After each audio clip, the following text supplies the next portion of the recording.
अस्सलाम वालेकुम व्यूअर्स, मैं हूं आपका होस्ट अली गौहर और आप देख रहे हैं Ali Gauhar official YouTube channel. मैं इस वक्त मौजूद हूं आस्ताना आलिया बैतुल अमान, जो कि फैसलाबाद की मारूफ शारा मिल्लत रोड पर वाक़ है, जो लिंक करती है मोटरवे को। ग्रीन टाउन के करीब आस्ताना आलिया बैतुल अमान जो है वहाँ पर वाक़ है। और हमारे साथ आज सजादा नशीन आस्ताना आलिया बैतुल अमान सूफ़ी मुबारक अली चिश्ती निज़ामी साहब मौजूद हैं। मैं आपको ये बताता चलूँ कि हमने यहाँ विज़िट इसलिए किया है कि यहाँ पर चलने वाली बशीर निज़ामी डिस्पेंसरी जो है वहाँ दूर दूर से लोग जो हैं वो अद्वियात के हवाले से जो है रब्ता करते हैं, वहाँ आते हैं, वहाँ पर उनको फ्री मेडिसिन जो है वो फराम की जाती है। इसके साथ साथ आस्ताना आलिया बैतुल अमान जो है वहाँ पर मदरसा जो है वो चलाया जा रहा है, जहाँ सैकड़ों बच्चे जो हैं वो दीन इस्लाम की तलीम जो है हासिल कर रहे हैं। आस्ताना आलिया बैतुल अमान जहाँ सूफ़ी बशीर मोहम्मद बशीर चिश्ती निज़ामी साहब की दरगाह भी मौजूद है। आज हमारे साथ आस्ताना आलिया के सजादा नशीन सूफ़ी मुबारक अली चिश्ती निज़ामी साहब मौजूद हैं, उनसे जानेंगे। अस्सलाम वालेकुम सर, सबसे पहले तो हम आपका शुक्रिया अदा करते हैं, आपका कीमती वक्त आपने दिया, और ये जानना चाहेंगे कब से सूफ़ी बशीर निज़ामी डिस्पेंसरी जो है वो चल रही है। आस्ताने के हवाले से कुछ बताइएगा, और ये बताइएगा खिदमत का ये जज्बा तो सभी लोग ज़ाहिर करते हैं, लेकिन ख़ासकर इतने ज़्यादा 300-400 पेशेंट जो हैं रोज़ाना के तौर पर वो यहाँ चेक होते हैं, यहाँ विज़िट करते हैं और उनको फ्री अद्विया दी जाती है, बच्चे यहाँ तलीम हासिल कर रहे हैं, मस्जिद का निज़ाम है। तो खानकाही निज़ाम के साथ साथ ये आपने कम्पीट करने का दुनियावी जो सिस्टम है खिदमत का, उसे भी साथ चला रहे हैं, क्या कहेंगे इस पर? औज़ु बिल्लाहि मिनश शैतानिर रजीम, बिस्मिल्लाहिर रहीम। और भाई गल है कि वाला साहब किबला सूफी मोहम्मद बशीर चिश्ती निज़ामी रहमतुल्लाह अलैह असी कारोबार करते सी, उन्होंने पहले तो ही शौक सी खिदमत खलक दा। वो अक्सर मेरे को बैठ के ये गल करते होंगे सी, बेटे अपने लिए तो सभी जीते हैं, इस जहाँ में है ज़िंदगी का मकसद औरों के काम आना। ये अक्सर मुझे ये शेर ना सुनाया करते थे। तो उनकी लाइन भी सूफियाना थी। उनकी बैत जो है वो पीर सैयद अमानत अली शाह साहब रहमतुल्लाह अलैह मुगलपुरा गंज लाहौर उनका आस्ताना है, उनकी बैत में आ गए। उसके बाद इन्होंने अपने मुर्शद की इतनी खिदमत की कि आप फनाफी शेख के मकाम पर चले गए। तो आपके मुर्शद ने आप पर नज़र करम की, और उस नज़र करम के नतीजे में आपने कारोबार के मामूलात को छोड़ दिया और वो मेरे सुपुर्द कर दिया कि ले बेटा यही सब कुछ है, जो कुछ है वो मैंने दे दिया है, मैंने अपने लिए कुछ भी नहीं रखा। तो यहाँ आस्ताना पे बैठकर एक कमरा जो सिर्फ ईंटों से बनाया था गारे के साथ, वहाँ पे बैठकर अपने अल्लाह को राज़ी करने के लिए बैठ के यहाँ पे बैठ के खिदमत खलक करने लग गए, समाजी कामों में बढ़ चढ़ कर हिस्सा लेते, गरीब गुरबा का ख्याल करते। उनके दिल में ख्याल पैदा हुआ कि क्यों ना एक छोटी सी डिस्पेंसरी बना ली जाए। तो एक कमरे की उन्होंने डिस्पेंसरी बनाई। एक कमरे की डिस्पेंसरी में एक डॉक्टर साहब थे, एक वो डिस्पेंसर था, एक 10-15-20 मरीज़ रोज़ तकरीबन यहाँ से दवाई लेकर जाते थे। तो ऐसा उन्होंने 2-3 कमरे बना लिए छोटे, मतलब उनमें कमरों में पार्टीशन कर ली और ये डिस्पेंसरी का निज़ाम चलना शुरू हो गया। 2010 में आपका विसाल हो गया। तो जब आपका विसाल हुआ तो सारी जिम्मेदारी मुझ पर मेरे कंधों पे आ गई। तो जब मेरे कंधों पे आ गई तो ज़ाहिर है मुझे भी शौक़ था खिदमत खलक का, मुझे विरासत में मिला था। भाई साहब माशाल्लाह अपनी ज़िंदगी में मेरी तरबियत किया करते थे। अपने पीर साहब का जब उर्स मनाते तो मुझे भी साथ बिठाते थे, मेरी तरबियत करते थे। किबला सूफी मोहम्मद बशीर चिश्ती निज़ामी रहमतुल्लाह अलैह को औली अल्लाह से बहुत मोहब्बत सी। आप 2 दफ़ा माशाल्लाह अजमेर शरीफ का भी चक्कर लगाया। ख्वाजा मोइनुद्दीन चिश्ती अजमेरी रहमतुल्लाह अलैह की बारगाह में हाज़िर हुए, ख्वाजा निज़ामुद्दीन महबूब इलाही की बारगाह में हाज़िर हुए, चिश्तिया शरीफ में मतलब आप हाज़िर हुए, ख्वाजा नूर मोहम्मद महारवी रहमतुल्लाह अलैह, ख्वाजा सुलेमान तौसी रहमतुल्लाह अलैह और बाबा फरीदुद्दीन गंज शकर रहमतुल्लाह अलैह के साथ तो इनका वाला आना इश्क था। हर साल उर्स पर जब पहले ही रस्में शुरू हो जाती थी तो किबला हज़रत साहब वहाँ पे तशरीफ़ ले जाते थे अपने पीर साहब के हमरा। तो बेइज्जती दरवाज़ा गुजरने के बाद तो फिर तशरीफ़ लाते थे पाक वतन से। उसके बाद जब इनका विसाल हुआ तो मैंने सोचा कि जो इन्होंने काम शुरू किए हुए हैं वो रुकने नहीं चाहिए, वो तो आतर के साथ चलने चाहिए। तो मेरे लिए बड़ा मसला था, एक तो इनके दरबार का मसला था, दूसरा एक इन्होंने छोटा सा 10-12 बच्चे इस मदरसे में पढ़ते थे। मैं चाहता था कि वो मदरसा भी चले और जो डिस्पेंसरी है ये काम भी चले। जब मैंने मदरसे पर तवज्जो दी, फिर मैंने डिस्पेंसरी की तरफ तवज्जो दी, तो अल्लाह के फजल करम के साथ मेरे दोस्त माशाल्लाह बहुत अच्छे हैं, मेरे भाई भी बहुत अच्छे हैं, मेरे साथ तामन किया उन्होंने। तो मैंने डिस्पेंसरी के लिए अलहदा जगह ले ली। जब मैंने जगह ली तो वहाँ पे मैंने, आपने देखा ही है माशाल्लाह, 7-8 कमरे बना लिए।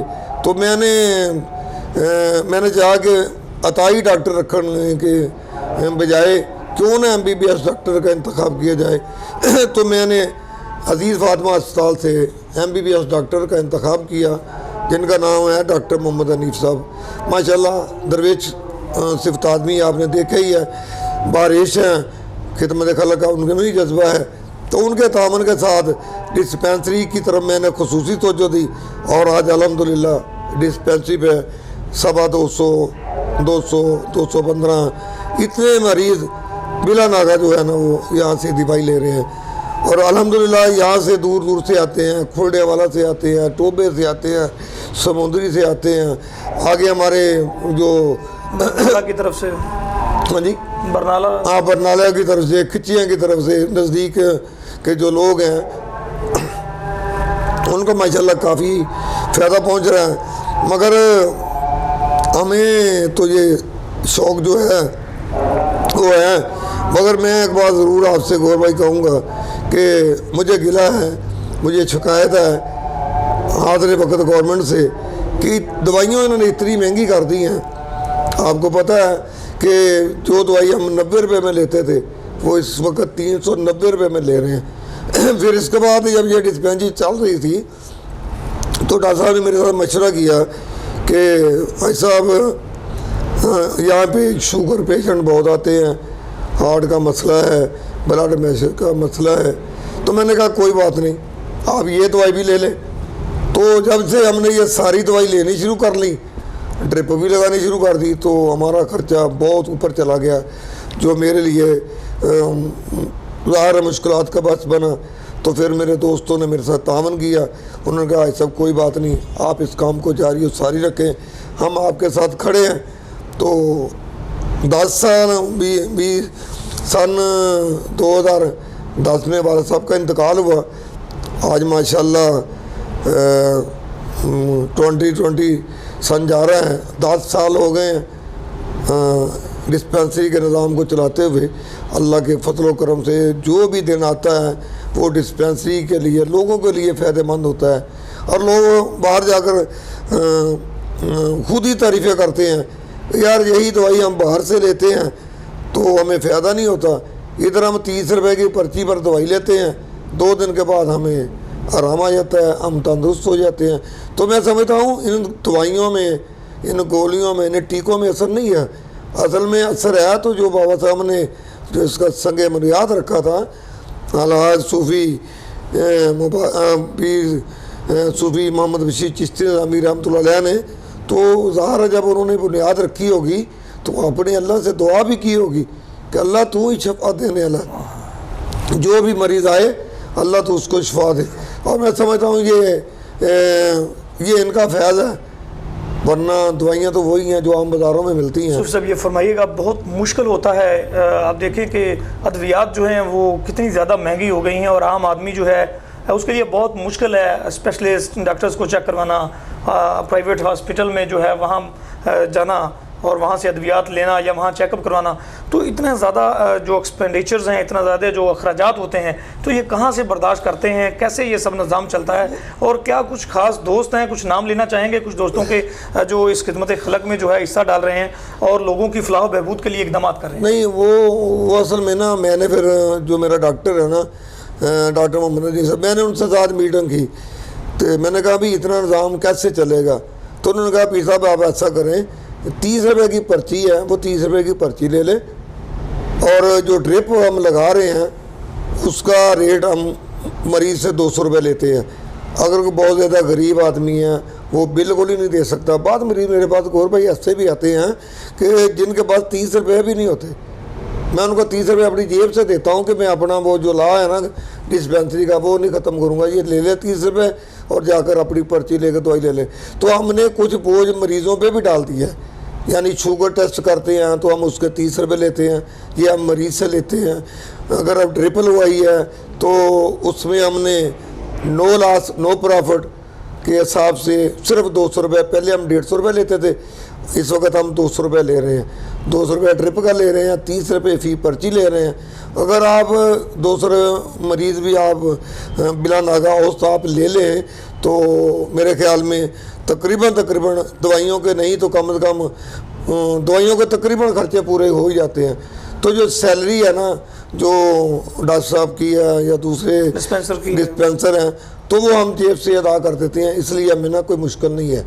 तो जो मेरे दोस्त, मैं किसी को भी, मैं किस का नाम लूँ, मैं इतमाद करते हैं मेरे पास, मेरे ऊपर लोग इतमाद, मैं किसको भी कहता हूँ ना यार डिस्पेंसरी के अखराजात बहुत ज़्यादा हैं, मेहरबानी करें इस वक्त जो है ये बिल आप अदा कर दें, तो वो दे देते हैं। मसलन मैं कपड़े का कारोबार करता हूँ, टेक्सटाइल वाले हैं, तो टैक्स वालों से जो मिले हैं मैं किसी के पास भी चला जाऊँ तो वो मुझे कभी इनकार नहीं किया।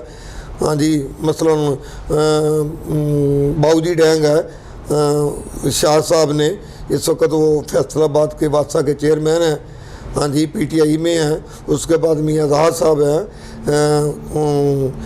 खालिद महमूद साहब हैं, बिस्मिल्लाह डैंग उनकी है, माशाल्लाह डैंग है, उसके बाद वो हम भी डैंग है, ये और भी काफ़ी लोग जो है ना वो मेरे साथ तामन करते हैं। कोई बाहर मैंने मस्जिद के बाहर गल्ला भी रखा हुआ है माशाल्लाह, उसमें भी कोई पैसे आ जाते हैं, कुछ ज़कात वगैरह भी मिल जाती है, कोई मैं अपनी जेब से भी ले लेता हूँ। तो ये निज़ाम मुझे नहीं पता, अगर मैं इसका हिसाब किताब रखूँ तो ये नहीं चलती नज़र नहीं आती। चल रही है, कैसे चल रही है ये मुझे भी नहीं पता।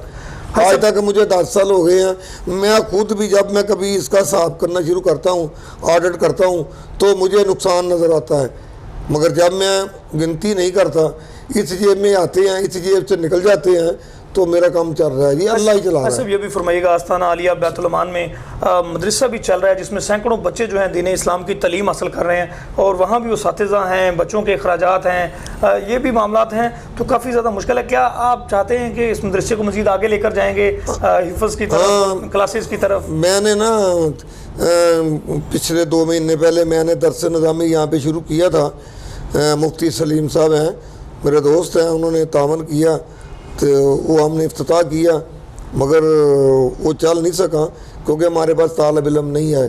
तो जो मदरसे का निज़ाम है वो तो कारी साहब हैं, वो नादरा और बच्चों को हिफ्ज़ करा रहे हैं। इस वक्त भी माशाल्लाह 40-50 के करीब मेरे को बच्चे कुरान पाक हिफ्ज़ कर रहे हैं। तो उनके लिए भी बाहर से लोग आते हैं, कारी साहब को कहते हैं बच्चे भेज दो हमारे घर में, हमने कुरान पाक इनसे पढ़ाना है बरकत के लिए, तो वो भी कारी साहब की खिदमत कर देते हैं, वो बच्चों की भी खिदमत कर देते हैं। बाहर से कोई ना कोई लंगर भी आ जाता है, तो कोई किसी ने देग पका ली, किसी ने कुछ किया। रबीउल अव्वल का महीना आने वाला है, इसमें भी लोग बाहर से लंगर पका कर बच्चों को खिला देते हैं। तो कुरान पाक तो पढ़े हुए हैं, तो इतना ज़्यादा खर्चा नहीं है जो मेरी बर्दाश्त से बाहर हो। मगर मैंने आपको बताया ना कि मैं इस वक्त तकरीबन अल्हम्दुलिल्लाह अल्लाह की राह में अपनी ज़िंदगी को वक़्फ़ कर दिया है। मैंने अपना कारोबार जो है वो ख़त्म कर दिया है।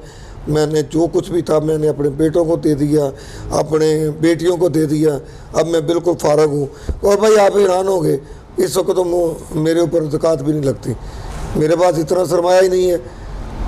सरमाया हो तो ज़कात होगी ना, बस ये चल रहा है, ये नहीं पता कैसे चल रहा है। हाँ सब ये भी फरमाइएगा, नफ्सा नफसी का दौर है, लोग मुख्तलिफ़ तरह की परेशानियों में हैं, माशरती मसाइल जो हैं वो बढ़ते जा रहे हैं, घरेलू मसाइल जो हैं वो बढ़ते जा रहे हैं, लोग कारोबार की तंगी का उज़र पेश करते हैं, लोग घर में परेशानियों का उज़र पेश करते हैं, आते हैं आपके पास भी, यहाँ मैंने देखा है लोग काफ़ी ज़्यादा आ रहे हैं, ख़वातीन आ रही हैं, मर्द आ रहे हैं कि उनकी घरेलू परेशानियाँ हैं। माशरे में अफरा तफरी का ये जो आलम है, इसकी वजह क्या देखते हैं? इसकी वजह गौर भाई ये है कि हम दीन से दूर हो चुके हैं।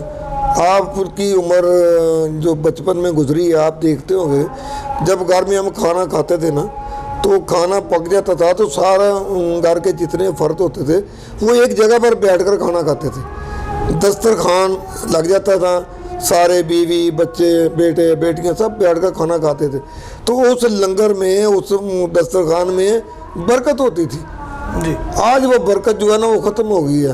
वो किस तरह ख़त्म हो गई है?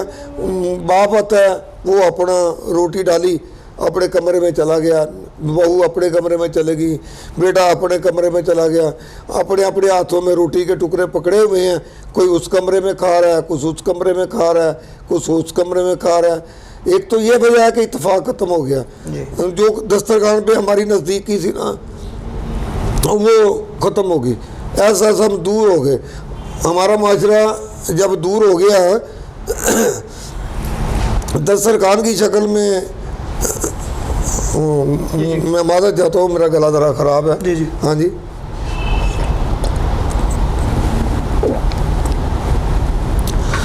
तो जब हम खाना खाते थे तो आपको भी पता होगा, मिट्टी के घरौंदे, मिट्टी के घर होते थे। अब तो टाइलें लग गई हैं, वाशरूम अटैच बाथरूम बन गए हैं। पुराना वक्त याद करते हैं तो हमें वो मोहब्बतें, वो प्यार, वो बड़ों के साथ अदब से पेश आना, उस्तादों का एहतराम करना। इसी बात मैं आपको बताऊं, आप ही से गौर भाई आप ही इत्तेफाक करेंगे कि जब कोई कारोबार करके काम करके जब घर में आता है ना, तो घर में बैठते सारी मोबाइल जो है ना, ये बहुत अच्छी चीज़ है, मगर इसका इस्तेमाल हमने गलत शुरू कर दिया। मियाँ घर में आता है, वो बैठता है, आते ही मोबाइल को ऑन करता है, नेट पे कम देखना शुरू करता है। उसको नहीं पता कि मैंने बीवी को पूछना है आज सुबह से लेकर शाम तक हमारे घर में कोई मेहमान आया है, नहीं आया, कोई दोस्त आया है, कोई आपका अजीज़ आया है, कोई मेरा अजीज़, नहीं मोबाइल चलाना शुरू कर देना। बेगम ने आके पूछना है आज तक खाना लाऊं, ले आओ खाना, वो खाना ला के बाहर चली जाती है, उसके पास भी मोबाइल है। इधर मोबाइल चल रहा है, इधर किस्त देख रहे हैं, उधर हांडी भी पक रही है, खाने में भी बरकत नहीं है। बच्चों, छोटे बच्चे हैं जिनकी उम्र 2-2.5 साल हैं, माँ ने अपनी सहूलत के लिए बच्चों को मोबाइल दे दिए हैं कि जाओ इससे खेलो अपने सुकून के लिए।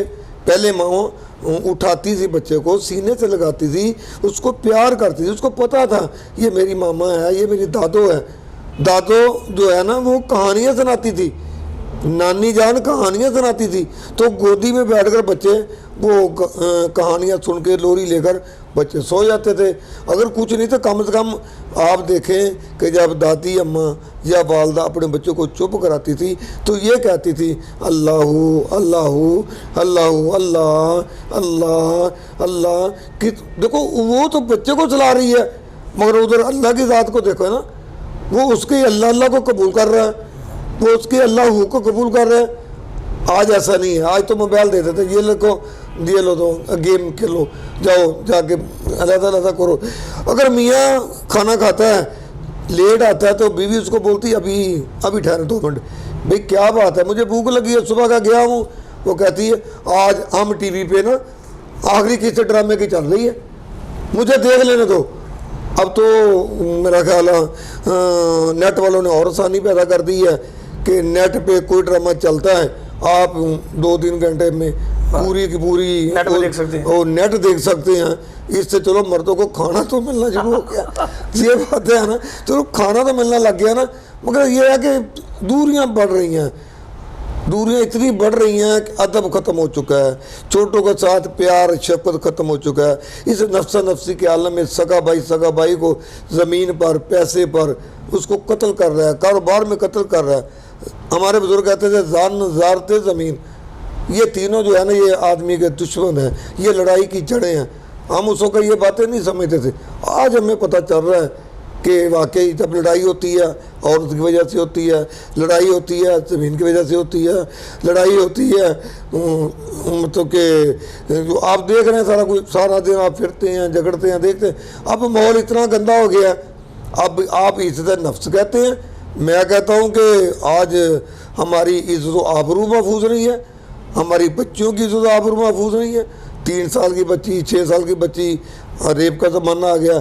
ये जो दिमाग हमारे पतले हैं, ये हमारे दिमागों में जो शैतान आ गया है, ये किस तरह आया है, इसको हमने किस तरह दाखिल किया है। मीडिया ने तरक्की बहुत की है, इसमें कोई शक नहीं, मगर मीडिया को इसमें अच्छा रोल किरदार अदा करना चाहिए। उसका रोल जो है ना, वो हमारे मुआशरे को सही भी करेगा, हमारे मुआशरे को गलत कर देगा।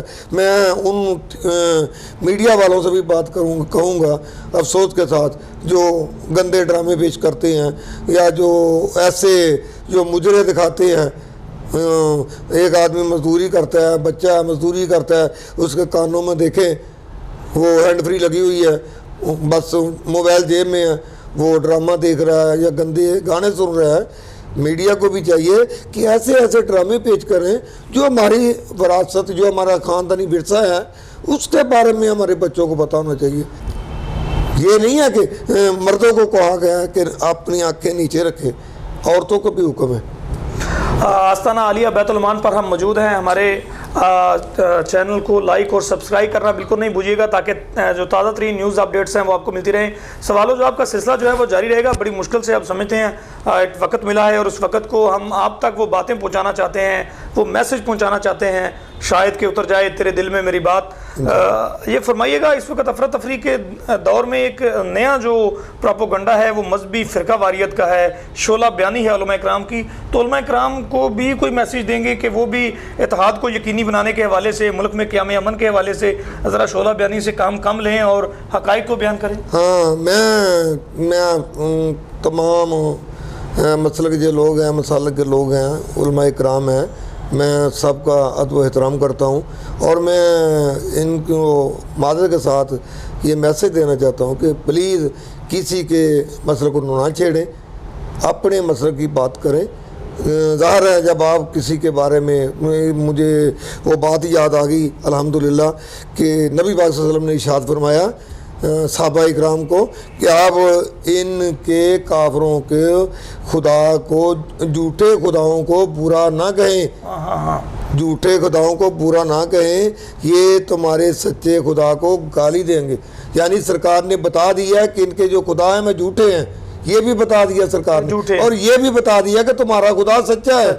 यानी जब तुम उनके जो खुदा झूठे हैं उनको जब तुम गाली दोगे, उनके खिलाफ बुरा भला कहोगे, तो वो भी तुम्हारे सच्चे खुदा को देंगे। तो मैं कहता हूँ हमारे मुल्क में अहले हदीस हैं, सुन्नी हैं, देवबंदी हैं, अहले तशी हैं, ये सब अल्लाह ताला की मखलूक हैं। इनके अपने अपने अकीदे मुताबिक अपने अपने अल्लाह को, जो इनके बुज़ुर्गों के हैं, ये उनके अंदर रहकर काम करें ना, ये किसी को क्यों छेड़। मगर मैं चाहूँगा कि किसी के मसलब को ना छेड़ें, उनके मसलब, क्योंकि अगर मुल्कों बाहर से देखो, हमारे पाकिस्तान को अल्लाह ताला ने एक इतनी बड़ी हमें नेमत दी है, अपनी मर्जी से खाते हैं, पीते हैं, सोते हैं, जागते हैं, अपनी अल्लाह की इबादत करते हैं, इतनी बड़ी नेमत है। और इतनी बड़ी नेमत का हम अल्लाह का शुक्र अदा करने के बजाय क्या हम चाहेंगे ये नेमत हमसे छिन जाए। अगर उलमा इकराम इसी तरह फ़िरका वारियत, बाहर के लोग जो हमारे दुश्मन हैं, इंडिया है, इसराइल है, और बहुत सारे मुल्क हैं, अमेरिका भी है, ये सब लोग चाहते हैं इस मुल्क में ये ख़त्म हो जाए। जब से ये एटमी मुल्क बना है ना, उस वक्त से सारे लोग हमारे पीछे पड़े हुए हैं, हमारी दुश्मन हो गए हैं, हमारी मैशत को तबाह करना चाहते हैं। भाई वो आपको नहीं पता, आप समझदार हैं, आप दीन भी आपने पढ़ा, दूसरी तालीम भी आपने हासिल की, तो आप क्यों नहीं समझते। इस पैसे के लिए हमारे मुल्क में मैं कहता हूँ आज भी मीर जाफ़र और मीर सादिक आज भी हमारी सफ़ों में मौजूद हैं। हमें उनको निकाल बाहर करना होगा, हमें अपने मुल्क को बचाना है। ये हमारे बच्चों के लिए, हमारी नस्लों के लिए बेहतरीन पनाहगाह है, और अल्लाह के फजल करम से हमारे मुल्क को ये जो फ़िरका वारियत वाले लोग हैं ना, इनको समझ जाना चाहिए हमारा मुल्क क़याम रहने के लिए बना है, और इंशाअल्लाह क़यामत तक क़याम रहेगा। किसी को भी फ़िरका वारियत के बारे में, मुहर्रम आता है फ़िरका वारियत शुरू हो जाती है, रबीउल अव्वल आता है वो उस वक़्त भी आती है। अब गवर्नमेंट को भी चाहिए ना कि अगर एक फ़िरक़ों को कुछ सहूलत दे रही है तो उसके मुताबिक दूसरे फ़िरक़ों को भी सहूलत दे। हाँ जी, मैं अर्ज़ कर रहा था कि जो बुज़ुर्ग होते हैं, अल्लाह के वली होते हैं, वो जब अपने पीछे जो अहल औलाद में से होता है उसको अपनी गद्दी पे बिठाते हैं। अगर औलाद में से अहल नहीं है तो अपने मरीदिन से, अपने खुलफा में से जो भी होता है उसको सिलसिला जारी रहे, ताकि ये सिलसिला जो है ना, ये बंदों की और अल्लाह के साथ मिलाप वाला जो रिश्ता है ये टूटने ना पाए। तो गौर भाई इस वक्त पोजीशन ये है कि नए नए पीर उठ खड़े हुए हैं। हाँ जी, उन पीरों ने जो असल जो खानकाएँ हैं, हर फ़िरके में, हर घर में शैतान लोग शामिल हो गए हैं। इसको बदनाम करने के लिए वो काफ़ी हैं जो बाज़ार से किताबें ले लेते हैं और किराए का मकान लिया या दुकान ली, वहाँ पे लिख दिया माहरे अमलियात महबूब आपके कदमों में। हमारा माशरा बेवकूफ़ी की तरफ जा रहा है, जहालत बहुत ज़्यादा उनके पास जाते हैं, अपनी इज़्ज़त भी, अपना वक़्त, अपनी दौलत सब कुछ ज़ाया करते हैं। मगर देखिए आपने हमारी तरह इधर देखा है, हमारी खानगाह में हम तवीज़ देते हैं, कोई पैसा नहीं लेते, बल्कि उनको मशवरा देते हैं कि आप लोगों से भी बचें। एक बात याद रखें ना गौर साहब, मेरे पास एक आदमी ने सवाल किया, मेरे पास आज कहने लगा जी मैं तो पीर हूँ। मैंने कहा आप किस तरह पीर हैं? जी मेरे अबू जी पीर थे। मैं कहा फिर तू पीर का बेटा है, पीर नहीं है? उसने कहा क्यों नहीं है? मैंने कहा मुझे बताओ। एक आदमी आता है, वो कहता मैं पटवारी हूँ। मैं उसको पूछता हूँ अरे तू पटवारी है, तुझे फ़र्द का पता है? वो कहता नहीं। मैंने कहा था तुझे खतौनी का पता है? नहीं। तुझे किले का पता है? नहीं। तुझे बिगे का पता है? नहीं। तुझे उसका जो दूध अरबा निकालना होता है उसका पता है? उसने कहा नहीं। तो मैंने कहा भाई तू फिर पटवारी तो ना हुआ, तू तो पटवारी का बेटा है। जिस तरह एक डॉक्टर जो है ना, डॉक्टर MBBS डॉक्टर डिग्री लेकर बैठ जाता है, तो जब वो दुनिया से चला जाता है तो उसकी कुर्सी पर उसका बेटा नहीं बैठता, उसका अहल शख्स बैठेगा। उसका बेटा उस वक्त बैठेगा जब उसके बाद MBBS की डिग्री होगी, स्पेशलाइजेशन की डिग्री होगी, तो फिर ही वो बैठेगा। अरे भाई ये भी ऐसा ही निज़ाम है, ये उससे भी ज़्यादा खतरनाक है, क्योंकि इसमें तो मज़हब का तल्लक है। एक ही नुक्ते ने महरम से मुजरम बना दिया। अगर नहीं समझ आई, गद्दी पे बैठा हुआ है कोई, जब गद्दी पे बैठता है ना तो हर किस्म का उसके पास आदमी आता है। प्रोफेसर भी आते हैं, अनपढ़ लोग भी आते हैं, पढ़े लिखे भी आते हैं, वकील भी आते हैं, सवाल जवाब होते हैं। अगर कोई सवाल जवाब अगर उस गद्दी नशीन की वजह से अगर किसी का ईमान ज़ाया हो गया तो कल क़यामत को क्या बनेगा? दूसरी बात यह है कि हमने बस देख लिया कि हमारे बुज़ुर्गों ने अल्लाह अल्लाह की है, अल्लाह के वली है, अल्लाह के वली हैं, उसकी कब्र पे चद्दर चढ़ाकर वहाँ पे गल्ला रख दिया। हाँ जी, वहाँ से कमाई करनी शुरू कर दी। मैं इसके ख़िलाफ़ हूँ। ये इंडस्ट्री नहीं है, ये लोगों के दुखों का मदावा है। ये फैज़ लेने आते हैं लोग। एक लोग मेरे पास आता है, वो मुझे कहता है, मैं उसको कहूँ लाओ भी लंगर की खिदमत करो, हाँ जी, उसके बाद मेरी खिदमत करो। ये बात नहीं है। जो मेरे पास आएगा ना वो दुखी होगा, उसको उसको क्या ज़रूरत पड़ी है पीर के पास जाने की? उसके पास तो इतना टाइम ही नहीं है। या उसको औलाद की परेशानी है, उसकी शादी की परेशानी है, उसका बिजनेस नहीं चल रहा, वो पहले परेशान है। क्या पता उसके घर में शाम का खाना है कि नहीं है? वो पीर साहब के पास आता है, उसको नहीं पता। वो कहता है मेरे घर में ये है। तो सबसे पहला जो सवाल होता है ना, मेरा साहब लगाएं। ये साहब की चीज़ का लगाएं, साहब की चीज़ का लगाएं, बताओ क्या है? आप अपनी तकलीफ बताएं।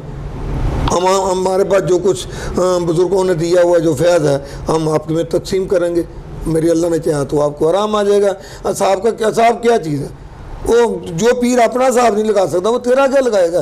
पीर को तो ये भी नहीं पता, इस वक्त के पीरों को जो गद्दियों पर बैठे हुए हैं, कि रात को मुझे किसी ने कत्ल कर देना है, या रात को मुझे छुरियाँ मारी जाएंगी, या कल को मुझे मार पड़ जानी है, कल को मेरा एक्सीडेंट हो। उसको तो ये भी नहीं पता, और उसको अपना तो पता नहीं है, मगर लोगों को कहता फिरता है कि आपके ऊपर बहुत बड़ा जादू किया है जी, आप काला बकरा ले गए हैं जी, अगर नहीं तो आप चिल्ले काटें। जो ये लोग काम करते हैं इसमें उन लोगों का कसूर नहीं है, कसूर जहालत का है, कसूर उन लोगों का है जो उन लोगों के पास जाते हैं, जो किराए का मकान लेते हैं, किराए की दुकान लेते हैं। आज इधर काम किया, साल 2 साल के बाद यहाँ से भागे शाहकोट चले गए, वहाँ से भागे शेखुपुरा चले गए, आगे आगे निकल के बाद में पता चलता है। हमें सोच समझ कर अपनी बीवियों को, अपनी बेटियों को, पहली बात तो ये है कि मैं इसके ख़िलाफ़ हूँ। औरतें जो गैर महरम के साथ, गैर महरम वाली औरतें हैं जो अपनी महरम को साथ लेकर नहीं ना आती, वो समझे कि मेरी इज़्ज़त भी महफूज नहीं है, मेरा पैसा भी महफूज नहीं है, मेरा वक़्त भी ज़ाया होगा। बाद औरतें शर्म के मारे अपनी इज्जत को बचाने के लिए इस बात को दफन कर देती हैं। और जो 2 नंबरी भी नहीं करते हैं, उनके जो है ना किसको पंजाबी में चाका कहते हैं, वो ख़त्म हो जाता है। वो पहले एक को पकड़ता है, फिर दूसरी को पकड़ता है, उसका तो वो रास्ता खुल जाता है। तो अगर कोई ऐसी टक्कर जाए, उसको कोई ऐसी औरत मिल जाए जो छितर-पेट करे, आप मीडिया में हैं, आप देखो लाल दाढ़ियों वाले जो एडी दाढ़ी होती है, आप छितर लगा रहे होते हैं, औरतें मार रही होती हैं। क्यों ऐसा है? इनको पता नहीं है। ये जा रहे हैं उन लोगों के पास जो 2 नंबरी करते हैं। अगर मैं कहूँ कि बीबी आप पर किसी ने कोई जादू नहीं किया, मेरे पास एक बीबी आई 80 साल उसकी उम्र है, कहती पीर जी बाबा जी मैनू तवीज़ दे दो, मेरे उत्ते किसी ने जादू किया है। मैं कहा अम्मा जी तेरे उत्ते की जादू करना, जादू किसी ने करना मेरे उत्ते करे, इस उम्र से जादू की करना, इस उम्र बुढ़ापा तेरा जादू है, जेड़ा तेरे उत्ते बुढ़ापा तारी होया ना वो तेरा जादू है। इस वास्ते हुण तू जवान नहीं हो सकती, हुण तू जिन्नियां मर्जी खुराकां खा ला, गई जवानी मुड़ नहीं आती, लग खुराकां खाइए। बीबी हुण तू अगले वक्त का इंतजार कर, हुण तू अल्लाह अल्लाह कर, तेरे ते मेरी माँ तेरे तो कुछ नहीं होया। तो गल है कि जो खानकावां दे विच भी 2 नंबरी होण लग पेगी, हर पीर की नज़र मरीज की जेब वाल, हर पीर की नज़र मरीज के कारोबार वाल, तो लोग फिर ऐसा ऐसा इन्हां पीरां कोलों परे हटते जाणगे। फिर यही होएगा दादा साहब गए हो, दुआए खैर की, वापस आ गए, अल्लाह ताला की बारगाह दुआ की, अल्लाह तेरे नेक बंदियां दे कुरब च आ गया, मेरी आ मुश्किल नूं दूर करते, मेरे वास्ते आसानियां पैदा कर दे, फिर तुसीं उन्हां लोकां को जाना छड़ देवोगे। और मैं मशाइख अज़ाम नूं भी ये गल कहांगा कि तुसीं ना मैनूं वाक़या याद आ गया, ख्वाजा मोइनुद्दीन चिश्ती अजमेरी रहमतुल्लाह अलैह, आप हिंदुस्तान के अंदर उत्थे भी जातां ने, एक अछूती जात आ हिंदुआं दी, जिहड़ी उन्हां च अव्वल जिहड़ी जात आ वो ब्राह्मण ने। ब्राह्मणां ने एक हजूर ख्वाजा मोइनुद्दीन चिश्ती अजमेरी रहमतुल्लाह अलैह दी दावत कर दी कि हजूर साढ़े घर तशरीफ लैके आओ, तो आप ने दावत कबूल कर ली। जिसने दावत कबूल की तो जनाब आप तशरीफ लै गए, तो एक माई सी उस इलाके च रहिंदी सी, ओहदी भी मुलाकात, मगर वो है हिंदू सी, मगर वो नीची जात की हिंदू सी जिन्होंने अछूत कहा जाता। उन्हें कहा ख्वाजा साहब आ रहे हैं, तो मैं चलो मैनू उन्होंने ब्राह्मणों ने अंदर तो नहीं बढ़न देना, तो मैं बाहर ही बह जानी है, तो जो ख्वाजा साहब लंघणगे मैं उतो मुलाकात कर लेंगी। वो कह लगी हम मैं जावां तो कोई ना कोई तबरक होना चाहिए, मतलब तबरक तो मराद कोई ना कोई तोहफा होना चाहिए। वो बड़ी सोचती रही, अखीर वो घर में बेरी का दरख्त लगा सी, उन्हें बेरी के दरख्त में बेर तोड़ ले, उन्हें बेर तोड़ के उन्हें छापर च पा ले, लैके जान लगी, थैले में पा ले, जान लगी तो सोचती पई आ ये खट्टे ही ना हो, ये खट्टे ही ना हो। तो उन्हें कहा क्यों ना मैं चेक कर लवां। वो जनाब एक बेर चुके दंदी वड्डे, जेड़ा मिठा होवे वो वखरे करी जाए, जेड़ा खट्टा होवे परी करी जाए। वो जो मिठे बेर से उन्हें वखरे कर ले। इस गल तुहानूं ख्याल ही ना आया कि जेड़े बेर मैं चेक करती पई हाँ इन्हां उत्ते ते मेरे दंदां दे निशान लगते पे ने। खैर वो चली गई, जाके ब्राह्मणों की बाहर गली च बह गई, उन्होंने दरवाजे पिछे हट के। हजूर ख्वाजा गरीब नवाज रहमतुल्लाह अलैह आपकी नज़र कमाल नज़र, आपने ब्राह्मण किया, आपने एक बंदे को भेजा कि जाओ एक औरत बाहर बैठी है, इस नां की औरत उन्हें बुला लो। वो बंदा बाहर आया, उन्हें ना लिया औरत, ख्वाजा साहब मिलने वास्ते केड़ी औरत आई है, वो कहती मैं अंदर आ जाओ। वो अंदर बुला लिया, ख्वाजा साहब ने उन्होंने अपने कोल बिठा लिया। ब्राह्मण देखण हिंदू छूत नूं लागे पा लिया। वो इन्ना समझे कि अगर साढ़े घर आ जाए, साढ़ा घर पलीत है, मैनू हथ लग जाए, मेरे तो गुसल फर्ज हो जाता। वो बड़े टेढ़ियां मेढ़ियां अखां नाल वेखते रहे। तो आपने पूछया माई साहबा नूं की हाल है, ठीक है, तबीयत सही है, हजूर मैं तुहाडे वास्ते तोहफा लैके आई। आपने फरमाया फिर कट कित्थे तोहफा। आपने वो तोहफा लिया, देखिया, फड़िया तो दंदा निशान लगे सी। आपने कोई महसूस नहीं किया, आपने बेर खाने शुरू कर दिते। हिंदू बड़े हैरान हुए कि एक अछूत, एक गैर मजहब और बेर खा रहे ने, झूठे खा रहे ने। अज ऐसा पीर लभो हमला लभदा, अज दे पीर वो लभेगा तुहानूं जिहड़ा अमीर के घर जांदा, गरीब के घर जांदा ही नहीं। उन्होंने चाहिए गरीब के घर जावे, उन्होंने अमीर करे। वाह गरीब के घर जाए, अमीर तो अगे अमीर आ जी ਉਹਦੇ ਵਾਸਤੇ ਖੈਰ ਦੀ ਦੁਆ ਕੀ ਕਰਨੀ ਹੈ। ਉਹ ਤੇ ਅੱਗੇ ਕਾਰਾਂ ਚੱਲਣ ਦੀਆਂ, ਲੈਂਡ ਕਰੂਜ਼ਰਾਂ ਚੱਲਣ ਦੀਆਂ। ਗਰੀਬ ਦੇ ਘਰ ਜਾਓ, ਉਹਦੇ ਵਾਸਤੇ ਦੁਆ ਕਰੋ, ਅੱਲਾਹ ਪਾਕ ਉਹਦੇ ਹਾਲਾਤ ਬਦਲੇ, ਹਾਲਾਤ ਜ਼ਿੰਦਗੀ ਬਦਲੇ, ਉਹ ਵੀ ਕਾਰਾਂ ਕੂਰਾਂ 'ਚ ਚੱਲੇ, ਉਹਨੂੰ ਪਤਾ ਹੋਵੇ ਮੇਰੇ ਪੀਰ ਦੀ ਨਜ਼ਰ ਕਰਮ ਮੇਰੇ ਉੱਤੇ, ਮੇਰੇ ਰੱਬ ਨੇ ਮੇਰੇ ਪੀਰ ਦੀ ਦੁਆ ਨੂੰ ਕਬੂਲ ਕੀਤਾ। ਮਗਰ ਤੁਹਾਡੇ ਸਾਹਮਣੇ ਹੈ, ਅੱਜ ਵੇਖ ਲਓ ਕਿਆ ਤੁਸੀਂ ਅਗਰ ਕਿਸੇ ਦੇ ਵਿਆਹ 'ਤੇ ਹੁੰਦੇ ਹੋ ਤੇ ਜਦੋਂ ਤੁਸੀਂ ਉਸ ਪੀਰ ਨੂੰ ਕਹਿੰਦੇ ਮੇਰੇ ਘਰ ਆਓ ਦਾਵਤ ਕਰਨ, ਤੇ ਤੁਸੀਂ ਦਾਵਤ ਕਰ ਲੈਂਦੇ ਹੋ ਤੇ ਉਹ 3 ਮਹੀਨੇ ਤੁਸੀਂ ਕਰਜ਼ਾ ਹੀ ਲਾਉਂਦੇ ਰਹਿੰਦੇ ਹੋ। ਪੀਰ ਨੂੰ ਨਹੀਂ ਪਤਾ ਕਿ ਇਹ ਮਰੀਜ਼ ਇਸ ਕਾਬਲ ਨਹੀਂ ਹੈਗਾ, ਉਹਦੇ ਘਰ ਜਾਓ, ਦੁਆਏ ਖੈਰ ਕਰਕੇ ਆ ਜਾਓ। ਇਹ ਨਹੀਂ ਹੈਗਾ ਕਿ ਉਹਦੇ ਤੋਂ ਕੋਈ ਪਾਬੰਦੀ ਲਾ ਦਿਓ, ਤੂੰ ਚਾਹ ਬਣਾ ਲਈ, ਤੂੰ ਬਿਸਕੁਟ ਇਕੱਠੇ ਕਰ ਲਈ, ਉਹਦੇ ਕੋਲ ਮੁੜ ਕੇ ਅਗਲੀ ਦਫਾ ਬਿੱਲ ਬਿਜਲੀ ਦਾ ਅਦਾ ਹੀ ਨਾ ਕੀਤਾ ਜਾਵੇ। ਮੇਰੇ ਕੋਲ ਇੱਥੇ ਇੱਕ ਦੋਸਤ ਆਇਆ, ਮੈਨੂੰ ਗੱਲ ਲਗਾ ਉਹਦੀ ਬੀਵੀ ਨਾਲ, ਪੀਰ ਸਾਹਿਬ ਮੇਰਾ ਬਿੱਲ ਆ, ਇਹ 2-3 ਮਹੀਨੇ ਦਾ ਬਿੱਲ ਆ। ਕਿੰਨਾ ਬਿੱਲ ਆ? 13,000 ਰੁਪਈਆ। ਤੇ ਮੈਂ ਕਿਹਾ ਜੀ ਅਦਾ ਨਹੀਂ ਹੋ ਸਕਦਾ। ਕਿਉਂ ਨਹੀਂ ਅਦਾ ਹੋ ਸਕਦਾ? ਅੱਗੇ ਤੂੰ ਅਦਾ ਕਰਦਾ ਸੀ, ਹੁਣ ਕਿਉਂ ਨਹੀਂ? ਉਹਨੇ ਕਿਹਾ ਜੀ ਮੈਂ ਆਪਣੇ ਪੀਰਾਂ ਦੀ ਦਾਵਤ ਕੀਤੀ ਸੀ ਤੇ ਮੈਂ ਬਿੱਲ ਨਹੀਂ ਦੇ ਸਕਿਆ। ਮੈਂ ਕਿਹਾ ਪੀਰ ਸਾਹਿਬ ਕੋ ਜਾ, ਉਹਨੂੰ ਕੋ ਪੀਰ ਸਾਹਿਬ ਤੁਹਾਡੀ ਦਾਵਤ ਕੀਤੀ ਸੀ, ਹਾਂਜੀ, ਤੇ ਆ ਬਿੱਲ ਵੀ ਨਹੀਂ ਦਾ ਹੈ, ਮੇਰੇ ਕੋਲ ਦਿੱਤਾ ਨਹੀਂ ਜਾ ਰਿਹਾ, ਇਹਨੂੰ ਬਿੱਲ ਨੂੰ ਅਦਾ ਕਰੋ। ਖਿਆਰ ਉਹ ਕਹਿੰਦਾ ਜੀ ਹੁਣ ਕੀ ਹੋ ਸਕਦਾ? ਯਕੀਨ ਕਰਨਾ, ਮੈਂ ਆਪਣੀ ਜੇਬ ਦੇ 'ਚੋਂ ਉਹਨੂੰ ਪੈਸੇ ਦਿੱਤੇ। मैंने कहा तेरी मेहरबानी, ਇਹੋ ਜਿਹੇ ਪੀਰਾਂ ਦੀ ਤਾਵਤ ਨਾ ਕਰਿਆ ਕਰੋ, ਆਪ ਜਾ ਕੇ ਰੋਟੀ ਬੁਰਕੀ ਖਾਇਆ ਕਰੋ, ਟੁੱਕ ਖਾਇਆ ਕਰੋ। ਜੇ ਤੁਹਾਡੇ ਘਰ ਆਣ ਕੇ ਬਾਅਦ ਸੇ ਬਰਕਤ ਬੰਦੇ ਤੇਰਾ ਯਕੀਨ ਹੈ ਨਾ, ਤੇ ਤੂੰ ਅਗਰ ਘਰ ਹੋ ਤੇ ਉਹਨੂੰ ਵੇਖ ਲਿਆ ਨਾ, ਤੇ ਤੂੰ ਇਹ ਵੀ ਸਮਝ ਕੇ ਇਹਦਾ ਵੇਖਣਾ ਵੀ ਮੇਰੇ ਵਾਸਤੇ ਬਾਅਦ ਸੇ ਬਰਕਤ। ਆਪਣੇ ਘਰ ਲਿਆ ਕੇ ਤੂੰ 15,000 ਦਾ ਟੀਕਾ ਲਵਾ ਲਿਆ, ਉਹਨਾਂ ਨੇ ਇੱਕ ਬੁਰਕੀ ਖਾਧੀ, ਬਾਕੀ ਮਰੀਜ਼ ਇਕੱਠੇ ਕਰ ਲਏ। इस वास्ते साढ़े ਜਿਹੜੇ गद्दी नशीन हजरात ने, ਜਿਹੜੇ भी खानकाई निज़ाम आ, ਜਿਹੜੇ मजबूत निज़ाम ने बड़े बड़े, वो तो चल ही रहे हैं, मगर ਜਿਹੜੇ नवे नवे पीर बनते पे ने, मैं उन्होंने अगे मादर ਨਾਲ गल कहांगा, खुदारा इन्हां लोगों के ईमान नूं ज़ाया ना करो, इन्हों ईमानदारी रहन दो। इन्हां दे ईमान अगर तुसी सलब करोगे, खोलोगे, कल क़यामत वाले दिन तुसी भी पूछे जाओगे। हाँ जी बिल्कुल, जिस तरह से आप आस्ताना आलिया के सजादा नशीन सूफ़ी मुबारक अली की तल्ख़ व शरी गुफ्तगू सुन रहे थे, और जैसा कि उन्होंने कहा है कि बिल्कुल हमें इस माशरती बिगाड़ को हल करने के लिए हमें कुछ समझना होगा, हमें उन फ्यूज़ व बरक़ात की तरफ आना होगा जो पहले मौजूद हुआ करते थे। हमें अपने रहन सहन के अंदाज़ को बिल्कुल इस्लामी रहन सहन बनाना होगा। घर में हमारा जो रहना है वो बिल्कुल इस्लामी होना होगा। हमें मॉडर्निज़म से परहेज़ के लिए वो नहीं कह रहे हैं, लेकिन हमें ऐसा मॉडर्निज़म चाहिए जिससे हम अपनी बका जो है वो रख सकें, जिससे हमारा मज़हब, हमारा दीन, हमारे असलाफ़ की जो तरीक़ाकार हैं वो हमारे साथ रह सकें। और इस माशरे के बिगाड़ की एक बड़ी वजह क़ुव्वत व मोहब्बत और रवादारी का ख़त्म होना है, जिसकी वजह लालच, हवस और बिल्कुल अपनी वो खुदगर्जी है। इसके साथ साथ उनकी जिस तरह आपने गुफ्तगू सुनी, उनका ये भी कहना है कि क़याम पाकिस्तान जिस तरह से वजूद में आया, पाकिस्तान को बनाने के हवाले से जो कुर्बानियाँ दी गई हैं, अगर हम उनको याद नहीं रखेंगे तो मुल्क में फ़िरका वारियत जो है वो बढ़ेगी।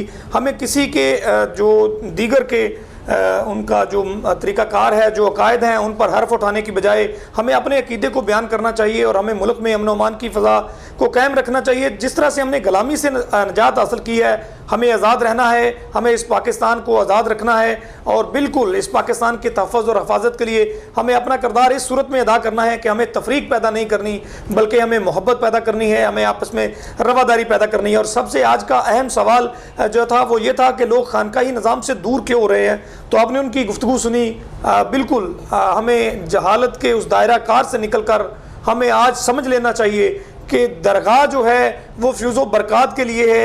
हमें दरगाह पर जाते हुए ये समझ लेना चाहिए कि हम एक दरगाह पर आए हैं, या किसी रस्मन पीर के पास आए हैं, किसी कारोबारी पीर के पास आए हैं, या बिल्कुल किसी डोंग पीर के साथ आए हैं। बिल्कुल उन्होंने बेलिहाज अंदाज में इस बात को वजाहत किया है, ये वजाहत से बयान किया है कि हमें खुद को भी महफूज रखना है, अपनी इज़्ज़त व नमूस को भी महफूज रखना है, और जो रिज़्क़ हलाल हम मेहनत मजदूरी से कमाते हैं उन्हें भी ऐसे लोगों से बचाना है। और ख़ासकर उनका ये कहना है कि हमें दरगाह से फ्यूज़ व बरक़ात हासिल करने के लिए उन आदाब को सीखना होगा, ऐसे अदब व एहतराम को सीखना होगा जिस तरह से हमारे इस्लाफ ने हमें बतलाया है। सबसे बढ़कर आज की खराबी ये है कि हम वो बातें सीखना नहीं चाहते, अदब व एहतराम की वो बातें नहीं जानना चाहते जो हमारे इस्लाफ ने हमें सिखाई हैं, हमारे बड़ों में थी, जहाँ बरकत थी, जहाँ रहमत थी। और वो एक शख्स जो घर में कमाने वाला था वो पूरे घर को चलाता था, उसमें ऐसी बरकत क्या थी? वो सिर्फ अदब व एहतराम था, वो खलास था, और ख़ासकर घर में रहन सहन के बेहतरीन इस्लामी माहौल था। इसके साथ साथ सोशल मीडिया पर तनकीद करते हुए उन्होंने वाज़ेह अंदाज में कहा है कि हम घर में फहाशी और बेपर्दगी को खुद लेकर आ रहे हैं। इस फाशी और बेपर्दगी से बचना होगा, ताकि हम आपस में इज़्ज़त व एहतराम और का वो रिश्ता जो है उसे बाहर रख सकें, उसातिज़ा की अदब एहतराम को बाहर रख सकें। बाप बेटी के साथ जब घर में मौजूद हो या दूसरे बच्चों के साथ मौजूद हो तो एक अजीब किस्म की शर्मिंदगी का एहसास जो है उसे ख़त्म किया जा सके। नाज़रीन, बाकी सारी गुफ्तगू जो है आप Ali Gauhar official YouTube channel पर देख सकेंगे। हम आस्ताना आलिया बैतुल अमान पर इसलिए आए ताकि वहाँ से ज़्यादा नशीन से गुफ्तगू करें, वहाँ के माहौल से आपको आगाह करें। डिस्पेंसरी के हवाले में हमने बात की, वहाँ जिस तरह पीर साहब ने फरमाया कि 200 से 250 लोग जो है रोज़ाना के तौर पर विज़िट करते हैं। यहाँ मदरसा जो है वो चल रहा है, अखराजात होते हैं लेकिन वो बर्दाश्त कर रहे हैं। और इसके साथ साथ वाज़े मैसेज ये है कि हमें ख़ुद को दीन इस्लाम की तरफ वापस लाना होगा। हमें अपने आप को दरगाह पर अगर हम ला रहे हैं तो हमें औलिया कराम की मोहब्बत और उस अखलास से साथ आना चाहिए ताकि हम फ़ैज़ व बरक़ात हासिल करें। देखते रहिए Ali Gauhar official YouTube channel. अस्सलाम वालेकुम रहमतुल्लाह।